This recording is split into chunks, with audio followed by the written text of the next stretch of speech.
नन्ने नूं छियारी है, फिर तन्ने नूं छियारी, क्षमा करना, तन दे भी नन्ने नूं छियारी। हरेक व्यक्ति दे मन विच, ईवन तन विच, सुरत विच जगजीवन, जगजीवन मैंने अकाल पुरख वैगुरू जिहड़ा जगत दे जीवन दा आधार है वो वस रहा है। फिर वो गुर शब्दी रंग माणी, रंग मायने प्यार, गुरबाणी दे माध्यम नाल, गुरु दे शब्दां दे माध्यम नाल वो फिर उस रंग नूं माणदा। वो किहड़ा रंग है? वो रंग है एक अनेक व्यापक पूरक, जत देखो तत सोई, माया चित्र बचित्र विमोहित, बिरला पावे कोई। फिर ये गल सच्ची मुच्ची भासदी है और वो गल है सब गोविंद है, सब गोविंद है, सब गोविंद है, सब गोविंद है, सब गोविंद है, सब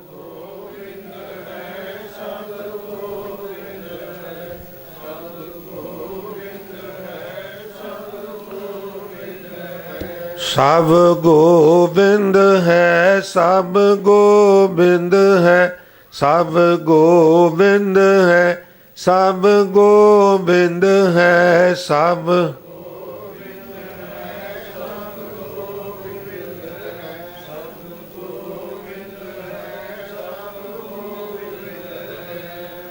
गोविंद बिन नहीं कोई, गोविंद बिन नहीं कोई,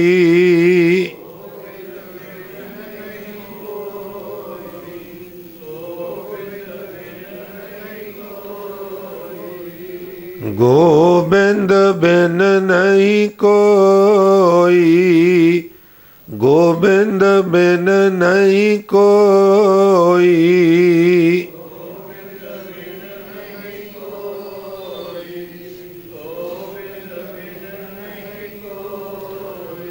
सब गोविंद है, सब गोविंद है, सब गोविंद है, सब गोविंद है, सब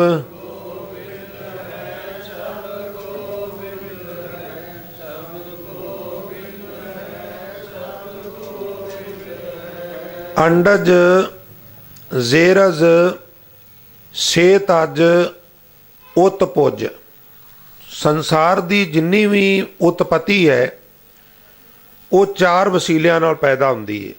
कुछ जीव अंडे विचों निकलते हैं, उन्होंने अंडज कहते हैं।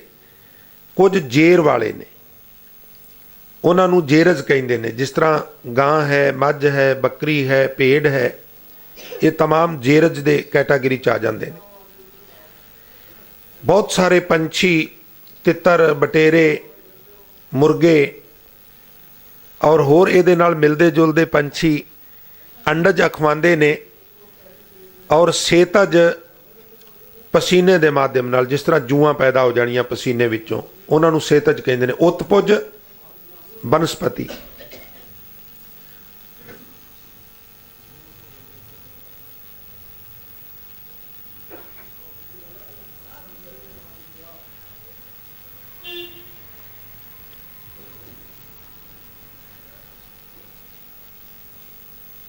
एक बारी सारे करो कृपा, आखो सतनाम श्री।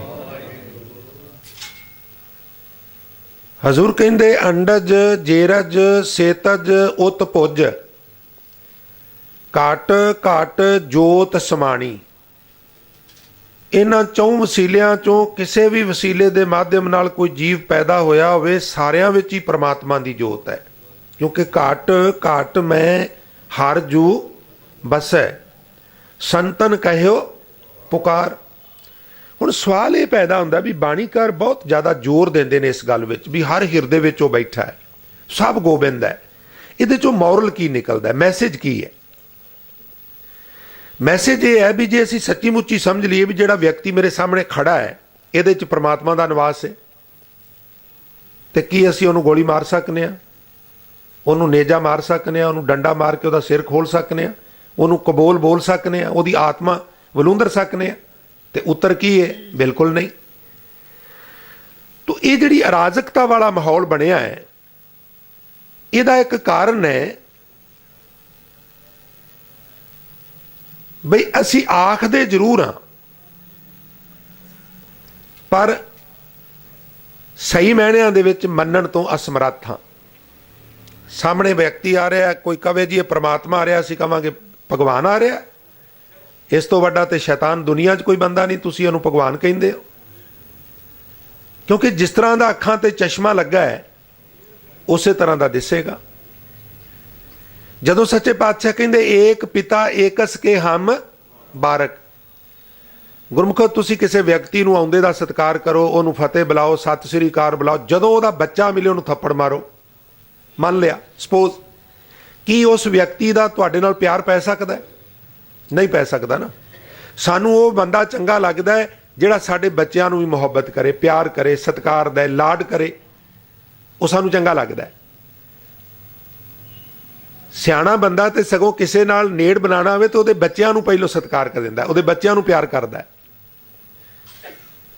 ਅਸੀਂ ਪ੍ਰਮਾਤਮਾ ਨਾਲ ਪਿਆਰ ਪਾਣਾ ਚਾਹੁੰਦੇ ਹਾਂ ਤੇ ਪ੍ਰਮਾਤਮਾ ਦੀ ਸੰਤਾਨ ਨੂੰ ਨਫ਼ਰਤ ਕਰਨੇ ਆ। ਸੰਤਾਨ ਕੌਣ ਹੈ? ਏਕ ਪਿਤਾ ਏਕਸ ਕੇ ਹਮ, ਇਹ ਸਾਰੇ ਉਸ ਅਕਾਲ ਪੁਰਖ ਦੀ ਸੰਤਾਨ ਨੇ। ਸੰਤਾਨ ਨਾਲ ਨਫ਼ਰਤ ਕੀਤਿਆਂ ਪਿਤਾ ਨਾਲ ਕਿਵੇਂ ਬਣ ਆਵੇਗੀ? ਭਾਵ ਨਹੀਂ ਬਣ ਆਵੇਗੀ। ਇਹੀ ਕਾਰਨ ਸੀ ਵੀ ਮਹਾਰਾਜ ਨੇ ਵੇਖਿਆ ਬਈ ਕੋਈ ਸਵਰਨ ਜਾਤੀ ਹੈ, ਕੋਈ ਅਖੌਤੀ ਸ਼ੂਦਰ ਹੈ, ਕੋਈ ਕਹਿੰਦਾ ਮੈਂ ਬ੍ਰਾਹਮਣ ਹਾਂ, ਕੋਈ ਕਹਿੰਦਾ ਖੱਤਰੀ ਹਾਂ, ਕੋਈ ਕਹਿੰਦਾ ਮੈਂ ਵੈਸ ਹਾਂ, ਕੋਈ ਕਹਿੰਦਾ ਮੈਂ ਸ਼ੂਦਰ ਹਾਂ। ਸੱਚੇ ਪਾਤਸ਼ਾਹ ਕਹਿੰਦੇ ਮੈਨੂੰ ਕੋਈ ਫਰਕ ਨਹੀਂ ਪੈਂਦਾ, ਖੱਤਰੀ ਬ੍ਰਾਹਮਣ ਸੂਦ ਵੈਸ ਉਪਦੇਸ਼ ਚੌਂ ਵਰਨਾ ਕੋ ਸਾਂਝਾ। ਦਰਵਾਜ਼ੇ ਵੀ 4 ਰੱਖ ਦਿੱਤੇ ਹਰਿਮੰਦਰ ਸਾਹਿਬ ਦੇ, ਵੀ ਜਿਸ ਦਿਸ਼ਾ ਵੱਲੋਂ ਵੀ ਕੋਈ ਆਉਣਾ ਚਾਹੇ ਔਰ ਜਿਸ ਕੈਟਾਗਰੀ ਦਾ ਵਿਅਕਤੀ ਆਉਣਾ ਚਾਹੇ ਉਹਦੇ ਵਾਸਤੇ ਕੋਈ ਮਨਾਹੀ ਨਹੀਂ। ਇੱਕੋ ਦਰਵਾਜ਼ੇ ਥਾਣੀ ਖੱਤਰੀ ਬ੍ਰਾਹਮਣ ਸੂਦ ਵੈਸ ਨੂੰ ਸੂਈ ਦੇ ਨੱਕੇ ਚੋਂ ਲੰਘਾਇਆ ਜਾਂਦਾ ਹੈ। ਇੱਕੋ ਪਾਣੀ ਵਿੱਚ ਸਾਰਿਆਂ ਨੂੰ ਇਸ਼ਨਾਨ ਕਰਾਇਆ ਜਾਂਦਾ ਹੈ। ਇੱਥੇ ਆਉਣਾ ਹੈ ਤੇ ਤੈਨੂੰ ਛੂਤ ਛਾਤ ਛੱਡਣੀ ਪਏਗੀ। ਇੱਕੋ ਪੰਗਤ ਵਿੱਚ ਬਹਿ ਕੇ ਤੈਨੂੰ ਲੰਗਰ ਛਕਣਾ ਪਏਗਾ। ਇੱਕੋ ਸੰਗਤ ਵਿੱਚ ਬਹਿ ਕੇ ਤੈਨੂੰ ਕੀਰਤਨ ਸੁਣਨਾ ਪਏਗਾ। ਔਰ ਇੱਕੋ ਸੇਤੂ ਰਾਹੀਂ, ਇੱਕੋ ਪੁਲ ਰਾਹੀਂ ਤੂੰ ਹਰੀ ਦੇ ਮੰਦਰ ਵਿੱਚ ਪ੍ਰਵੇਸ਼ ਕਰ ਸਕਣਾ। ਕੋਈ ਵਿਤਕਰਾ ਨਹੀਂ। ਹਜ਼ੂਰ ਬਖਸ਼ਿਸ਼ ਕਰਦੇ ਨੇ, ਕਹਿੰਦੇ ਨੇ ਸਾਰਿਆਂ ਵਿੱਚ ਹੀ ਅਕਾਲ ਪੁਰਖ ਵਾਹਿਗੁਰੂ ਦਾ ਨਿਵਾਸ ਹੈ। 2 ਪਦਿਆਂ ਦੀ ਸੰਖੇਪ ਵਿਚਾਰ ਕਰਨੀ, ਇਸ ਵਾਸਤੇ ਮੈਂ ਮੁਕਤਸਰ ਅਰਜ਼ ਕਰਾਂ। ਹਜ਼ੂਰ ਬਖਸ਼ਿਸ਼ ਕਰ ਰਹੇ ਨੇ ਧੰਨ ਗੁਰੂ ਨਾਨਕ ਸਾਹਿਬ ਮਹਾਰਾਜ, ਅੰਡਜ ਜੇਰਜ ਸੇਤਜ ਉਤ ਪੁਜ ਘਟ ਘਟ ਜੋਤ ਸਮਾਣੀ।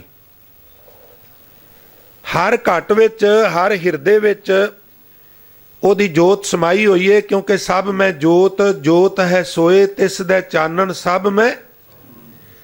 ਦਰਸ਼ਨ ਦਿਓ ਦਇਆ ਪਤ ਦਾਤੇ, ਹੇ ਦਇਆ ਦੇ ਪਤੀ, ਦਇਆ ਦੇ ਮਾਲਕ, ਹੇ ਦਾਤੇ ਕਿਰਪਾ ਕਰਕੇ ਮੈਨੂੰ ਦਰਸ਼ਨ ਦਿਓ। ਕਿਉਂਕਿ ਸਿਧਾਂਤ ਇਹ ਹੈ, ਦਰਸ਼ਨ ਦੇਖ ਜੀਵਾਂ ਗੁਰ ਤੇਵਾ, ਤੇਰਾ ਪੂਰਨ ਕਰਮ ਹੋਏ ਪ੍ਰਭ ਮੇਰਾ। ਇਹ ਬਨੰਤੀ ਸੁਨ ਪ੍ਰਭ ਮੇਰੇ, ਦੇ ਨਾਮ ਕਰ ਆਪਣੇ ਚਿਹਰੇ। ਸੁਨੋ ਬਿਨੋ ਪ੍ਰਭ ਮੇਰੇ ਮੀਤਾ, ਚਰਨ ਕਮਲ ਵਸੈ ਮੇਰੇ ਚੀਤਾ। ਨਾਨਕ ਏਕ ਕਹੇ ਅਰਦਾਸ, ਵਿਸਰ ਨਾਹੀ ਪੂਰਨ ਗੁਣਤਾਸ। ਵਿਸਰ ਨਾਹੀ ਦਾਤਾਰ ਆਪਣਾ ਨਾਮ ਦੇਹੋ, ਗੁਣ ਗਾਵਾਂ ਦਿਨ ਰਾਤ ਨਾਨਕ ਚਾਓ ਇਹੋ। ਦਰਸ਼ਨ ਦੇਹੋ ਦਇਆ ਪਤ ਦਾਤੇ, ਗਤ ਪਾਵੋ ਮਤ ਦੇਹੋ। ਮੈਨੂੰ ਇਸ ਤਰ੍ਹਾਂ ਦੀ ਮਤ ਦਿਓ ਜਿਸ ਮਤ ਦੇ ਮਾਧਿਅਮ ਨਾਲ ਮੈਂ ਉੱਚੀ ਆਤਮਕ ਅਵਸਥਾ ਪ੍ਰਾਪਤ ਕਰ ਲਾਂ।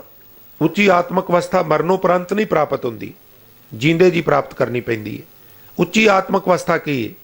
ਜਿਸ ਤਰ੍ਹਾਂ ਕੋਈ ਅੱਛੀ ਖਬਰ ਹੋਵੇ, ਕੋਈ ਗੁੱਡ ਨਿਊਜ਼ ਹੋਵੇ, ਕੋਈ ਚੰਗਾ ਘਟਨਾ ਸਾਡੇ ਨਾਲ ਸੰਬੰਧਿਤ ਵਾਪਰੇ, ਸਾਨੂੰ ਚੰਗਾ ਲੱਗਦਾ ਹੈ, ਅੰਦਰੋਂ ਖੁਸ਼ੀ ਮਹਿਸੂਸ ਹੁੰਦੀ ਹੈ। ਪਰ ਕੋਈ ਅਣਸਖਾਵੀ ਘਟਨਾ ਵਾਪਰ ਜਾਏ ਤੇ ਕਿਸੇ ਟਾਵੇਂ ਨੂੰ ਛੱਡ ਕੇ ਅਸੀਂ ਡੋਲ ਜਾਂਦੇ ਹਾਂ। ਉੱਚੀ ਆਤਮਕ ਅਵਸਥਾ ਦੇ ਅਰਥ ਨੇ ਵੀ ਖਬਰ ਆਉਣੀ ਤੇ ਦੂਰ ਦੀ ਗੱਲ, ਤੇਰੇ ਸਿਰ ਦੇ ਉੱਤੇ ਆਰਾ ਰੱਖਿਆ ਹੋਵੇ ਤੇ ਤੇਰੀ ਅਵਸਥਾ ਜਿਹੜੀ ਹੈ ਉਹ ਡੋਲੇ ਨਾ। ਉੱਪਰੋਂ ਉੱਪਰੋਂ ਨਹੀਂ, ਅੰਦਰੋਂ ਤੇਰਾ ਖੇੜਾ ਉਸ ਤਰ੍ਹਾਂ ਹੀ ਬਣਿਆ ਰਵੇ ਤੇ ਤੂੰ ਕਵੇਂ ਆਰਾ ਪਿਆਰਾ ਲਗਤ ਹੈ, ਕਾਰਾ ਕਰੋ ਬਣਾਏ, ਸਿਰ ਜਾਏ ਤੇ ਜਾਣ ਦੇ ਮੇਰਾ ਸਿੱਖੀ ਸਿਦਕ। ਇਹ ਹੈ ਉੱਚੀ ਆਤਮਕ ਅਵਸਥਾ। ਦੇਗਾਂ ਚੁੱਬੜ ਜਾਣਾ, ਆਰਿਆਂ ਨਾਲ ਚੀਰੇ ਜਾਣਾ, ਚਰਖੜੀਆਂ ਤੇ ਚੜ ਜਾਣਾ, ਖੋਪਰ ਲਵਾ ਲੈਣੇ ਤੇ ਕਈ ਜਾਣਾ ਤੇਰਾ ਕੀ ਆ ਮਿੱਠਾ ਲੱਗ ਗਿਆ। ਇਹਨੂੰ ਕਹਿੰਦੇ ਨੇ ਸਾਧ ਸੰਗਤ ਉੱਚੀ ਆਤਮਿਕ ਅਵਸਥਾ। ਸੱਚੇ ਪਾਤਸ਼ਾਹ ਕਹਿੰਦੇ ਤੁਸੀਂ ਮੈਨੂੰ ਐਸੀ ਮੱਤ ਦਿਓ ਜਿਹਦੇ ਨਾਲ ਮੈਂ ਬੜੀ ਉੱਚੀ ਆਤਮਿਕ ਅਵਸਥਾ ਦਾ ਧਾਰਨੀ ਬਣ ਜਾ, ਫਿਰ ਮੈਨੂੰ ਕੋਈ ਥੱਲੇ ਡੇਗ ਨਾ ਸਕੇ। ਦਰਸ਼ਨ ਦਿਓ ਦਇਆਪਤ ਦਾਤੇ, ਗਤ ਪਾਵੋ ਮਤ ਦੇਹੋ, ਨਾਨਕ ਰੰਗ ਰਵੈ ਰਸ ਰਸੀਆ, ਹਰਸਿਓ ਪ੍ਰੀਤ ਸਨੇਹੋ। ਜੇ ਮੇਰਾ ਪ੍ਰੇਮ ਨਾ ਘਟੇ, ਕਿਉਂਕਿ ਕੋਰਾ ਬਨਸਪਤੀ ਦੇ ਰਸ ਨੂੰ ਸੋਖ ਲੈਂਦਾ ਹੈ ਤੇ ਕੋਰਾਪਨ ਅੰਦਰੋਂ ਪ੍ਰੀਤ ਨੂੰ ਸੋਖ ਲੈਂਦਾ ਹੈ। ਹੇ ਭਾਈ, ਜੇ ਕਿਤੇ ਰੰਗ ਰਵੈ ਰਸ ਰਸੀਆ, ਮੈਂ ਉਹਦੇ ਰੰਗ ਵਿੱਚ ਰਮ ਜਾਵਾਂ, ਪ੍ਰਮਾਤਮਾ ਮੇਰੇ ਅੰਦਰ ਬੈਠ ਜਾਏ ਤੇ ਮੇਰੀ ਵੀ ਉਹਦੇ ਪ੍ਰੀਤ ਬਣ ਜਾਏ, ਮੇਰਾ ਵੀ ਸਨੇਹ ਬਣ ਜਾਏ, ਮੇਰਾ ਵੀ ਪ੍ਰੇਮ ਰੂਪੀ ਰਸ ਮੇਰੇ ਅੰਦਰੋਂ ਸੁੱਕੇ ਨਾ। ਹੁਣ ਹਜ਼ੂਰ ਬਖਸ਼ਿਸ਼ ਕਰ ਰਹੇ ਨੇ ਤੇ ਫਰਮਾਨ ਕਰ ਰਹੇ ਨੇ, ਮਾਘ ਪੁਨੀਤ ਭਈ ਤੀਰਥ ਅੰਤਰ ਜਾਣਿਆ। ਮਨੁੱਖ ਆਪਣੇ ਆਪ ਨੂੰ ਸਾਫ਼ ਕਰਨ ਲਈ, ਸੁੱਚਾ ਕਰਨ ਲਈ, ਪਵਿੱਤਰ ਕਰਨ ਲਈ ਪਾਣੀ ਦਾ ਸਹਾਰਾ ਲੈਂਦਾ। ਔਰ ਕਈ ਵਾਰਾਂ ਤੇ ਇਸ ਤਰ੍ਹਾਂ ਵੀ ਹੁੰਦਾ ਵੀ ਉਹ ਪਾਣੀ ਵਾਲੇ ਪਾਸੇ ਤੁਰ ਪੈਂਦਾ ਔਰ ਸਮਝਦਾ ਵੀ ਜਿੰਨਾ ਮੈਂ ਪਾਣੀ ਵਿੱਚ ਡੁਬਕੀਆਂ ਲਾਂਗਾ ਤੀਰਥਾਂ ਤੇ ਜਾ ਕੇ, ਉਹਨਾਂ ਮੈਨੂੰ ਫਾਇਦਾ ਹੋਵੇਗਾ, ਉਹਨਾਂ ਮੈਨੂੰ ਲਾਭ ਹੋਵੇਗਾ। ਅੰਦਰੂਨੀ ਗੱਲ ਨਹੀਂ ਸਮਝਦਾ ਵੀ ਮੈਲ ਅੰਦਰ ਹੈ। ਸਰੀਰਕ ਸਾਵਧਾਨਤਾ ਵਾਸਤੇ ਇਸ਼ਨਾਨ ਕਰਨਾ ਮਾੜੀ ਗੱਲ ਨਹੀਂ, ਮੈਲ ਅੰਦਰ ਹੈ ਔਰ ਉਹ ਮੈਲ ਹੈ ਵਕਾਰਾਂ ਦੀ, ਮਿੱਟੀ ਰੂਪੀ ਮੈਲ ਨਹੀਂ। ਔਰ ਵਕਾਰਾਂ ਦੀ ਮੈਲ ਕਦੀ ਕਦੀ ਮਨੁੱਖ ਤੀਰਥਾਂ ਤੇ ਜਾ ਕੇ ਲਾ ਕੇ ਨਹੀਂ, ਉਲਟੀ ਹੋਰ ਲਾ ਕੇ ਵੀ ਆ ਜਾਂਦਾ। ਮੈਂ ਨਹੀਂ ਕਹਿੰਦਾ, ਗੁਰਬਾਣੀ ਕਹਿੰਦੀ ਹੈ ਨਾਵਣ ਚੱਲੇ ਤੀਰਥੀ, ਨਾਵਣ ਚੱਲੇ ਕਹਿ ਦਿਆ ਕਰੋ, ਨਾਵਣ ਚੱਲੇ ਮਨ ਖੋਟੇ ਤਨ ਚੋਰ, ਇੱਕ ਪੌ ਲੱਥੀ ਨਾਤਿਆਂ ਦੋਏ ਪਾ ਚੜੀਏ ਸੋਰ। ਪਰ ਅਸੀਂ ਅੱਜ ਵੀ ਇੱਥੇ ਖੜੇ, ਗਿਆਨੀ ਜੀ ਹਜ਼ੂਰ ਸਾਹਿਬ ਗਏ ਹੋ? ਮੈਂ ਕਿਹਾ ਜੀ ਨਹੀਂ, 10-19 ਵਾਰੀ ਹੋ ਆਇਆ। ਬੜੀ ਚੰਗੀ ਗੱਲ ਹੈ, ਸਾਡਾ ਤਖਤ ਸਾਹਿਬ ਹੈ, ਸਾਨੂੰ ਪੰਜਾਂ ਨੇ ਜਦੋਂ ਬਾਟੇ ਦੀ ਦਾਤ ਦਿੱਤੀ ਸੀ ਤੇ ਹੁਕਮ ਕੀਤਾ ਸੀ ਵੀ ਕਮ ਸੇ ਕਮ ਜ਼ਿੰਦਗੀ 'ਚ ਇੱਕ ਵਾਰਾਂ ਦੇਗ ਲੈ ਕੇ ਪੰਜਾਂ ਤਖਤਾਂ ਤੇ ਕ੍ਰਮਵਾਰ ਜ਼ਰੂਰ ਪੇਸ਼ ਹੋਣਾ, ਜਾਣਾ ਚਾਹੀਦਾ। ਕਿਉਂਕਿ ਜਿੱਥੇ ਬਾਬਾ ਪੈਰ ਧਰੇ ਪੂਜਾ ਆਸਣ ਥਾਪਣ ਸੋਆ। ਪਰ ਇਹ ਜ਼ਰੂਰ ਕੈਲਕੂਲੇਸ਼ਨ ਕਰਨੀ ਚਾਹੀਦੀ ਹੈ ਵੀ 19 ਵਾਰ ਜਾ ਕੇ ਅੱਗੇ ਨਾਲੋਂ ਕੁਝ ਗਰੋਥ ਹੋਈ ਹੈ ਕਿ ਜ਼ਿਆਦਾ ਬੇੜਾ ਗਰਕ ਹੋਇਆ। ਉੱਥੇ ਜਾ ਕੇ ਕੀਰਤਨ ਸੁਣਿਆ, ਕਥਾ ਸੁਣੀ ਹੈ, ਸੇਵਾ ਕੀਤੀ ਹੈ ਕਿ ਨਿੰਦਾ ਚੁਗਲੀ ਲੋਕਾਂ ਦੀ ਕੀਤੀ ਹੈ। ਧਿਆਨ ਹੱਛੇ ਪਾਸੇ ਗਿਆ ਹੈ ਕਿ ਨਹੀਂ ਗਿਆ। ਤੋ ਪਾਣੀ ਦਾ ਆਪਣਾ ਕੰਮ ਹੈ ਗੁਰਮੁਖੋ, ਬਾਣੀ ਦਾ ਆਪਣਾ ਕੰਮ ਹੈ। ਪਾਣੀ ਦਾ ਕੰਮ ਬਾਣੀ ਨੇ ਨਹੀਂ ਕਰਨਾ। ਔਰ ਪਾਣੀ ਦਾ ਕੰਮ ਪਾਣੀ ਤੋਂ ਲੈ ਲੈਣਾ ਚਾਹੀਦਾ। ਇਸ਼ਨਾਨ ਪਾਣੀ ਨਾਲ ਕਰਨਾ ਹੈ, ਕਰ ਲੈਣਾ ਚਾਹੀਦਾ। ਬਹਿਰੂਨੀ ਤੌਰ ਤੇ ਬਰਤਨ ਪਾਣੀ ਨੇ ਧੋਣਾ ਹੈ, ਸਰੀਰ ਰੂਪੀ ਭਾਂਡਾ, ਪਰ ਅੰਦਰੂਨੀ ਤੌਰ ਤੇ ਇਹਨੂੰ ਸਿਫਤ ਸਲਾਹ ਦੀ ਬਾਣੀ ਨੇ ਧੋਣਾ ਹੈ। ਪਰ ਇੱਕ ਹੋਰ ਬੜੀ ਵਿਡੰਬਣਾ ਹੈ, ਸਾਡਾ ਧਿਆਨ ਜ਼ਿਆਦਾ ਬਾਹਰ ਹੈ। ਵੇਖੋ, ਕਿਸੇ ਬਰਤਨ ਦੇ ਵਿੱਚ ਕੋਈ ਚੀਜ਼ ਪਵਾਉਣੀ ਹੋਵੇ, ਬਾਹਰੋਂ ਉਹਨੂੰ ਸਾਫ਼ ਕਰ ਲਈਏ ਨਾ, ਅੰਦਰੋਂ ਨਾ ਕਰੀਏ ਤੇ ਅਸੀਂ ਨਹੀਂ ਪਵਾ ਸਕਦੇ। ਪਰ ਜੇ ਸਮਾਂ ਘੱਟ ਹੈ, ਅੰਦਰੋਂ ਬਾਹਰੋਂ ਸਾਫ਼ ਕਰਨ ਦਾ ਸਮਾਂ ਨਹੀਂ, ਕੋਈ ਗੱਲ ਨਹੀਂ, ਅੰਦਰੋਂ ਕਰ ਲਓ, ਬਾਹਰੋਂ ਨਾ ਵੀ ਹੋਵੇਗਾ ਤੇ ਚੱਲੇਗਾ। ਪਰ ਅਸੀਂ ਉਲਟਾ ਕਰਨਾ ਵੀ ਬਾਹਰੋਂ ਕਰਨਾ ਹੈ, ਅੰਦਰੋਂ ਭਾਵੇਂ ਪਾਣੀ ਨਾਲ ਨਾਤਾ ਜ਼ਰੂਰ ਬਣਾਉਣਾ, ਬਾਣੀ ਨਾਲ ਭਾਵੇਂ ਨਾ ਹੀ ਬਣੇ, ਨਹੀਂ, ਉਲਟੀ ਖੇਡ ਹੈ। ਬਾਣੀ ਜ਼ਿਆਦਾ ਲਾਜ਼ਮੀ ਹੈ। ਸੱਚੀ ਗੱਲ ਤੇ ਹੈ ਵੀ ਪਾਣੀ ਵੀ ਓਨਾ ਹੀ ਲਾਜ਼ਮੀ ਹੈ। ਕਰ ਇਸ਼ਨਾਨ ਸਿਮਰ ਪ੍ਰਭ ਆਪਣਾ ਮਨ ਤਨ ਪਏ। ਤੋ ਇੱਕ ਛੋਟੀ ਜੀ ਮੈਂ ਕਥਾ ਆਪ ਜੀ ਦੀ ਨਜ਼ਰ ਕਰਾਂ ਵੀ ਪਾਣੀ ਦਾ ਵੀ ਥੋੜਾ ਜਿਹਾ ਮਹੱਤਵ। ਇਹ ਨਹੀਂ ਵੀ ਆਲਸੀ ਬੰਦਾ ਸਰਦੀ ਤੋਂ ਡਰਦਾ ਹੈ ਤੇ ਮਹੀਨਾ ਮਹੀਨਾ ਇਸ਼ਨਾਨ ਨਹੀਂ ਕਰਨਾ, ਤੇ ਜੇ ਕੋਈ ਪੁੱਛੇ ਤੇ ਆਖਣਾ ਜੀ ਸਾਧ ਭਲੇ ਅਣ ਨਹਾਤੇ ਆ, ਨਹੀਂ, ਉਹ ਵੀ ਗੱਲ ਨਹੀਂ। ਪਰ ਜਿਹੜਾ ਬਾਣੀ ਨਾ ਪੜ੍ਹਨੀ, ਸਿਮਰਨ ਨਾ ਕਰਨਾ, ਇੱਕ ਪਾਸੜ ਤੀਰਥਾਂ ਦਾ ਭਰਮਣ ਕਰੀ ਜਾਣਾ, ਉਹਨੂੰ ਬਾਣੀਕਾਰਾਂ ਨੇ ਕੰਡੈਮ ਕੀਤਾ ਹੈ। ਬੜੀ ਦਿਲਚਸਪ ਕਥਾ ਹੈ ਵੀ ਮਹਾਰਾਜ ਸਿੱਧਾ ਨਾਲ ਸੁਮੇਰ ਪਰਬਤ ਤੇ ਗੋਸ਼ਟ ਕਰਕੇ ਉੱਤਰ ਆਏ ਸਨ ਤੇ ਕੀ ਤੱਕਿਆ ਵੀ ਇੱਕ ਬੜਾ ਨਿਰਮਲ ਜਲ ਦਾ ਚਸ਼ਮਾ ਹੈ। ਮਹਾਰਾਜ ਕਹਿਣ ਲੱਗੇ ਮਰਦਾਨੇ ਅੰਮ੍ਰਿਤ ਵੇਲਾ ਹੋ ਗਿਆ ਹੈ ਔਰ ਪਾਣੀ ਦਾ ਚਸ਼ਮਾ ਨਸੀਬ ਹੋ ਗਿਆ ਹੈ ਔਰ ਮੇਰਾ ਚਿੱਤ ਕਰਦਾ ਮੈਂ ਇਸ਼ਨਾਨ ਕਰਾਂ। ਮਹਾਰਾਜ ਤੁਹਾਨੂੰ ਕੌਣ ਰੋਕ ਸਕਦਾ, ਤੁਸੀਂ ਤੇ ਜੋ ਚਾਹੋ ਕਰ ਸਕਦੇ ਹੋ। ਭਾਈ ਮਰਦਾਨਾ ਕੱਪੜੇ ਕੱਛੇ ਮਾਰ ਕੇ ਕੰਢੇ ਤੇ ਖਲੋ ਗਿਆ, ਹਜ਼ੂਰ ਪਾਣੀ 'ਚ ਉਤਰ ਗਏ, ਇਸ਼ਨਾਨ ਕਰ ਰਹੇ ਨੇ। ਔਰ ਇਸ਼ਨਾਨ ਜਿਹੜਾ ਹੈ ਉਹਦਾ ਪ੍ਰਯੋਜਨ ਕੀ ਹੈ? ਸਾਡੇ ਜਿਹੜੇ 9 ਦਰਵਾਜ਼ੇ ਨੇ ਨਾ, ਦੋਵੇਂ ਕੰਨ, ਦੋਵੇਂ ਅੱਖਾਂ, ਨਾਸਕਾ, ਰਸਨਾ, ਤਵਚਾ, ਗੁੱਦਾ ਇਤਿਆਦਿਕ, इन्हां चों हर वक्त मैल निकलती रहिंदी। अखां छट्टे ना मारो तो काम नहीं चलता। ਕੰਨ साफ करने वास्ते तुसी मैडिकल स्टोर तो लिया के साधन रखते हो, ब्रश करते हो, इशनान कर लगे बाकी थावां ते भी हथ पानी आदि छट्टे मारने ना असीं। महाराज ਉਹਦੇ ਵਿੱਚ इशनान कर रहे सन और सचेत हो रहे सन। ਉੱਥੇ एक ऋषि आ गया ਤੇ ਭਾਈ ਮਰਦਾਨੇ ਨੂੰ ਕਹਿਣ ਲੱਗਾ ਜੇ ਮੈਂ ਭੁੱਲਦਾ ਨਹੀਂ ਤੇ ਇਹ ਗੁਰੂ ਨਾਨਕ ਸਾਹਿਬ ਨੇ। ਉਹਨੇ ਕਿਹਾ ਤੂੰ ਠੀਕ ਪਹਿਚਾਨਿਆ। महाराज गुरु नानक साहब ਨੂੰ हथ जोड़ के उन्हें नमस्कार की तो कह लगा गुरु नानक साहब बड़ी तांग सी तुहाडे दर्शन होण। बड़े ध्यान नाल सुनियो। ऋषि कहता बड़ी तांग सी तुहाडे दर्शन होण, दर्शन हो गए ने पर बड़ा अफसोस होया। हद हो गई है। गुरु नानक दे दर्शन करके आनंदित होवीदा है। नानक नदरी नदर ते तेनू अफसोस होया। हजूर मुस्कुरा पे अफसोस काहदा है।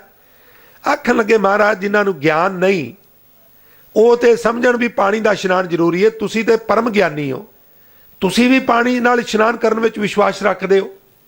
ਤੇ ਹਜ਼ੂਰ ਕਹਿਣ ਲੱਗੇ ਹਾਂ ਉਹਦਾ ਕਾਰਨ ਹੈ ਬਹਿਰੂਨੀ ਤੌਰ ਤੇ ਪਿੰਡੇ ਨੂੰ ਪਾਣੀ ਨੇ ਹੀ ਸਾਫ਼ ਕਰਨਾ ਹੈ।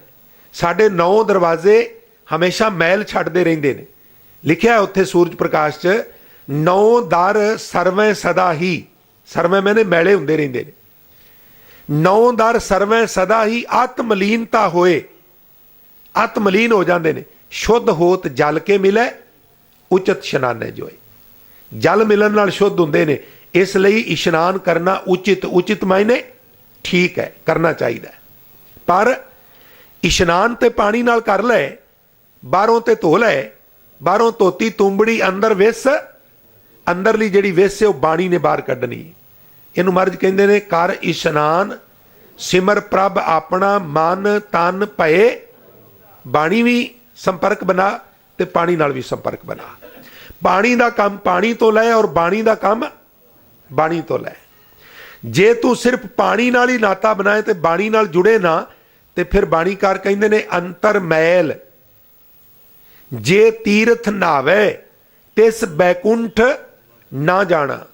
लोक पतीने कछू ना होवे। तीर्थां ते जाना लोकी बड़े खुश होंदे। थोड़ा प्रसाद मैनू दिया जे, थोड़ा जिहा मैनू दिया जे।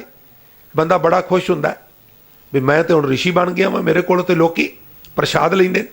और सूक्ष्म रूप च ये नहीं पता भी उत्थों बेड़ा गर्क करके आ गया। कोई जरूरी नहीं भी कोई ग्रोथ करके आया होवे, जिस तरह मैं पहला बेनती की है।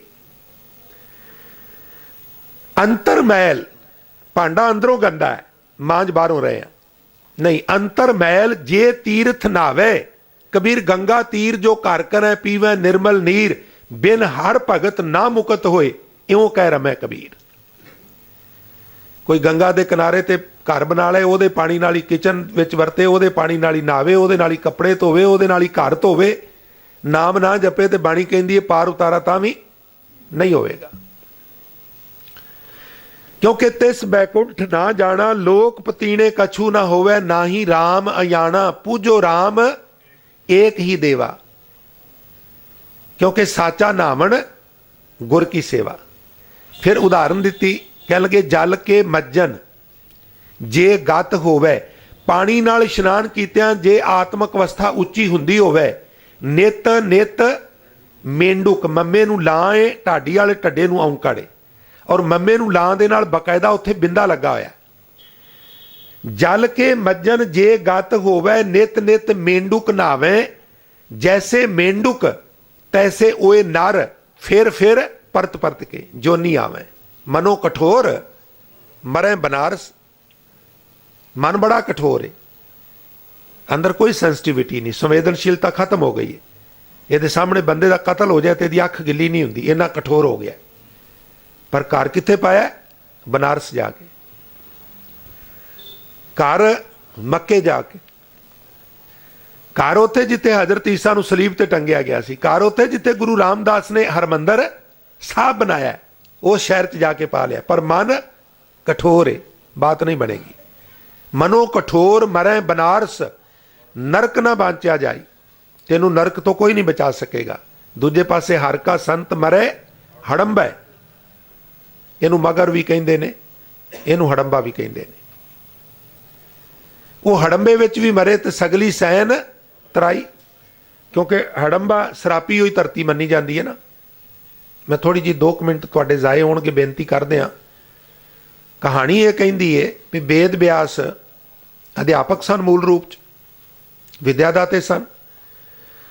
वो अपने विद्यार्थियों नूं लैके ते कांशी गए, कांशी वाराणसी गए, बनारस गए भी मैं तो हिंदू धर्म की बड़ी सेवा करना, उत्थे मेरी आओ भगत होगी। ब्यास जी गए, उत्थे ब्यास जी, और उम्मीद अनुसार उन्हों की किसी ने आओ भगत ना की, उड़ीकते रहे। क्या बात है, उड़ीकते रहे, उड़ीकते रहे। जदों कोई ना आया तो रुस गए। तो कहते ना भी कच्चे कोठे नूं जेकर लिंबीए ना तो ढहिंदियां ढहिंदियां ढह जांदा है, रुसे बंदे नूं जे मनाइए ना पुआड़ा पैंदियां पैंदियां चुगलखोर नहीं आउंदा, बात चुगली गल कहंदियां कहंदियां कह ही जांदा है। ये रुस गया, इन्हां मनाया कोई ना। वो दूर जाके मगर की धरती ते बह गया, तो लोग उत्थे जाने शुरू हो गए। क्योंकि कहो कबीर हो भया उदास, तीर्थ बड़ा के। असी ननकाना साहब जाने काहदे लई, क्योंकि गुरु नानक साहब का उत्थे प्रकाश होया। फिर ननकाना साहब वड्डा के गुरु नानक साहब वड्डे ने, मैनूं खिमा करना, वड्डे ते गुरु नानक साहब ही ने ना। ब्यास उत्थे चला गया, लोग उत्थे जाने शुरू हो गए। और जिन्हां दा पूड़ी हलवा चलदा सी ना बनारस, वो चिंतित हो गया भी ये ते बनारस के मुकाबले ते होर तीर्थ खड़ा कर रहा है। उन्होंने कहा भी किसी तरह इनू भजाओ, उत्थों षडयंत्र रचो। कोल जाके बह गए। तो महाराज जिहड़ा बनारस विच धरती ते शरीर त्यागे उन्होंने तो स्वर्ग मिलती है। ये जिहड़ा तुसी तीर्थ खड़ा कर रहे हो, इत्थे जो कोई शरीर त्यागे उन्होंने की मिलेगा? वो कहणगे उन्होंने भी मुक्ति मिलेगी। अच्छा अच्छा अच्छा, 2 मिनट बाद महाराज जिहड़ा बनारस विच शरीर त्यागदा है उन्होंने तो मुक्ति मिलती है, तो जिहड़ा इत्थे शरीर त्यागे उन्होंने की मिलता है? वो कहता हुणे तो दस्या भी उन्होंने भी मुक्ति मिलेगी। थोड़ी देर बाद दूजा व्यक्ति भेज दिता, थोड़ी देर बाद तीजा भेज दिता, थोड़ी देर बाद चौथा भेज। आखिर बंदे की कैपेसिटी एक स्टेज पर जाके बंदा खिंच जाता है। जो सारा दिन पुछते रहे तो एक होर आया, कहने लगा महाराज जिहड़ा बनारस विच शरीर त्यागे उन्होंने मुक्ति मिलती है, जिहड़ा मगहर विच शरीर त्यागे उन्होंने की मिलेगा? बनारस विच ते कोई शरीर त्यागे तो मुक्त हो जाता है, इत्थे जिहड़ा शरीर त्यागे उहदा की बनेगा? वो कहने लगे खोता बनेगा। खिज आ गई। उन्होंने प्रचार कर दिता भी ब्यास जी ने वचन कर दिता है जिहड़ा मगर च शरीर त्यागेगा खोते की जून च पाएगा। मगर खाली हो गया, कोई मगर जाए ना। ब्यास जी भी उत्थों हार के आ गए। भगत कबीर साहब ने जदों संसार विच विचरे, वो स्पैशल तौर पर कहते 2 वारा मैं मगर गया वा। पहले दर्शन मगर पायो, फुन कांसी बसे आई। जैसा मगर तैसी कांसी, हम एको कर जानी। हम निर्धन जो ए धन पाया, मरते फूट गुमानी।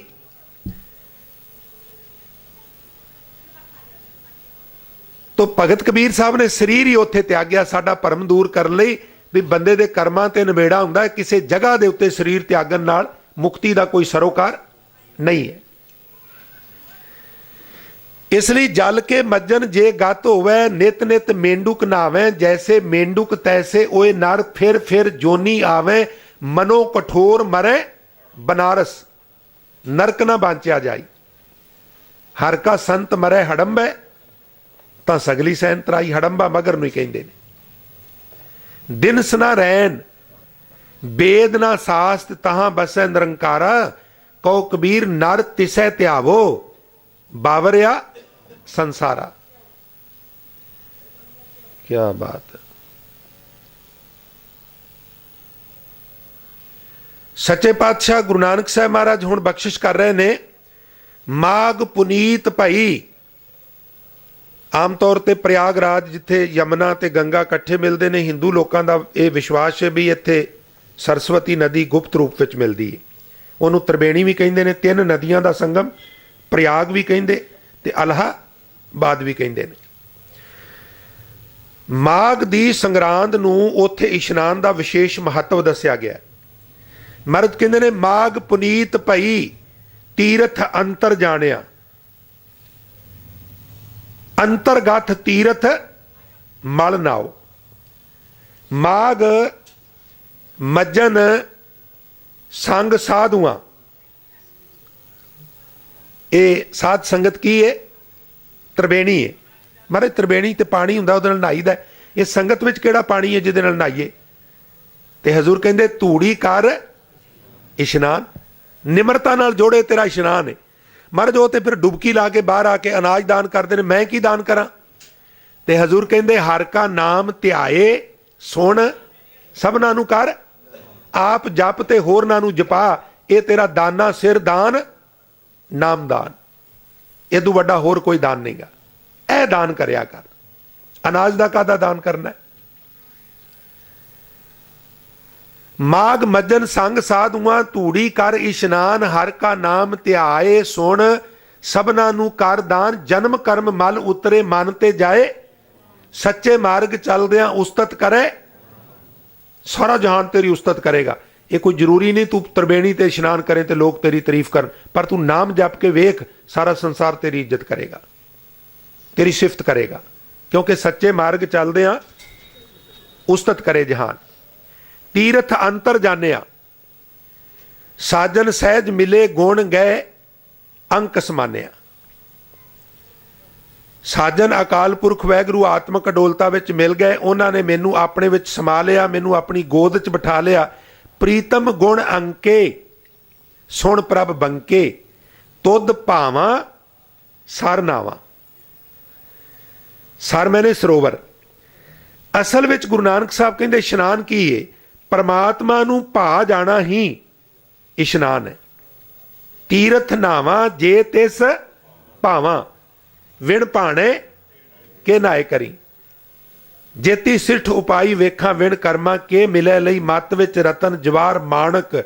ਪਰ ਜੇ ਇੱਕ ਗੁਰ ਕੀ ਸਿੱਖ ਸੁਣੀ, ਗੁਰਾ ਇੱਕ ਦੇ ਬੁਝਾਈ, ਸਭਨਾ ਜੀਆਂ ਕਾ ਇੱਕ ਦਾਤਾ ਸੋ ਮੈਂ। ਬਸ ਨਾਮ ਹੀ ਸਾਡੇ ਵਾਸਤੇ ਤੀਰਥ ਇਸ਼ਨਾਨ ਹੈ। ਗੰਗ ਜਮਨ ਤੈ ਬੇਣੀ ਸੰਗਮ, ਸਾਤ ਸਮੁੰਦ ਸਮਾਵਾਂ। ਗੰਗਾ, ਜਮਨਾ, सरस्वती, गोदावरी ते करें उद्यम, धूर साधु की ताई, किल विख मैल परे भरे हमरे विच, हमरी मैल साधु की धूर गवाई। ये तीरथ ते खुद चाहुंदे ने भी सतगुरु दे चरण। गुरु रामदास महाराज कहते मैं गुरु अमरदास दे नाल गया, असी हरिद्वार गए। हरिद्वार ते लोकां जाता भी गुरु अमरदास भी हरिद्वार इशनान करन गए ने। गौड़ी की वार विच उन्होंने साडा भरम दूर किया। वो कहन लगे मैं स्पष्ट करना चाहुंदा, मते तीर्थां दा इशनान करन तुर पो। गुरु अमरदास हरिद्वार गंगा ते गए सन, पर उन्हां दा प्रयोजन समझ लो। आखन लगे समझाओ। कहन लगे तीरथ उद्यम सतगुर किया, सब लोग उदाहरण अर्था। उत्थे जिहड़ी भीड़ इकट्ठी होई सी, उन्हां दा पार उतारा करन वास्ते महाराज उपदेश करन गए सन, ना कि गंगा दे पानी विच इशनान करन गए सन। इस वास्ते साडे वास्ते गंगा जल गुरबाणी दा फरमान है, गुर गोबिंद नाम। गुरु दा दिता होया गोबिंद दा नाम ही साडे वास्ते गंगा दा पानी है। जिवें सनातन धर्म वाले गंगा जल दा सत्कार करते ने, पवित्र मानते ने, साडे लई परमात्मा दा नाम ही पवित्र पदार्थ है। उहदे मुकाबले ते होर कोई वस्तु पवित्र नहीं। आओ समाप्ति वाल चलीए। पुण्य, दान, पूजा, परमेश्वर। उत्थे फिर प्रयागराज दान करना बड़ा जरूरी है। मान लिया किसी व्यक्ति ने इशनान कर लिया, दान नहीं किया, ब्राह्मण कहता भी अधूरा है। हुण कोई दान करना तेरे लिए जरूरी है, भावें घर वेच के कर। महाराज कहते इशनान तो तुहानूं पहलां दस दिता भी की है। हुण दान की करना है? जिन्ने भी असीं पुण्य करने आ, जिन्ने भी असीं दान करने आ, ਉਹਦੀ ਥਾਂ ਤੇ पूजा परमेश्वर ਦੀ ਸਾਡੇ पुण्य दान है। क्योंकि कल मैं एहो पुण्य गुण कर साधु अंजलि पुण्य वड्डा है। वो तो पुण्य करते हैं सिखा, तू वड्डा पुण्य कर लेना है। बस सिर्फ इन्ना भी जो दोवें हथ जोड़ के गुरु अगे नतमस्तक है ना, तेरा महापुण्य हो जाता। कह दो सतनाम श्री महापुण्य हो गया। क्यों? क्योंकि कर साधु अंजलि, अंजलि मैंने दोवें हथ जोड़ने और फिर चुकना। पुण्य वड्डा है। और जे किते डंडे वांगू लम्मे पै जाइए, फिर महाराज कहते कर डंडौत पुण्य पर साकत हारा साध ना जानिया, तिन अंतर होमे कंडा है, ज्यों ज्यों चलै चुभै दुख पावें जमकाल सहे, हर जन हर हर नाम समाने, दुख जन्म मरण भव खंडा है, अविनाशी पुरख पाया परमेश्वर, बहु शोभ खंड। जपण वाले दी खंडा ब्रह्मंडा में शोभा हो जाती। हम गरीब मस्कीन प्रभ तेरे, हर राख राख वड वड्डा है, जन नानक नाम आधार टेक है, हर नामे ही सुख मंडा है। मैं अंधले की टेक तेरा नाम खुंदकारा, मैं गरीब मैं मस्कीन तेरा नाम है आधारा, करीमा रहीमा अल्लाह तू गनी, हाजरा हजूर दरपेश तू मनी, दरियाओ तू दिहांद तू बिस्यार तू धनी, लेह दे एक तू दिगर को नहीं, तू दाना तू बीना मैं विचार क्या करी, नामे के स्वामी बख्शंद तू हरि। साचा नाम मेरा आधारो, साच नाम आधार मेरा, जिन भुखा सब गवाइया। नानक प्रीतम पुण्य दान पूजा परमेश्वर, जुग जुग एको जाता। एको जाता मैंने एक अकाल पुरख नाल सांझ पै गई। ये साडे वास्ते पुण्य है, ये साडे वास्ते दान है। नानक माघ महारस हर जप 860 तीर्थ नाता। संगत विच जुड़ के तू परमात्मा की बंदगी कर लई, मूल मंत्र जप लिया, गुर मंत्र जप लिया। सच्चे पातशाह कहंदे मानो 68 तीर्थां दा इशनान हो गया। इस वास्ते सिख ने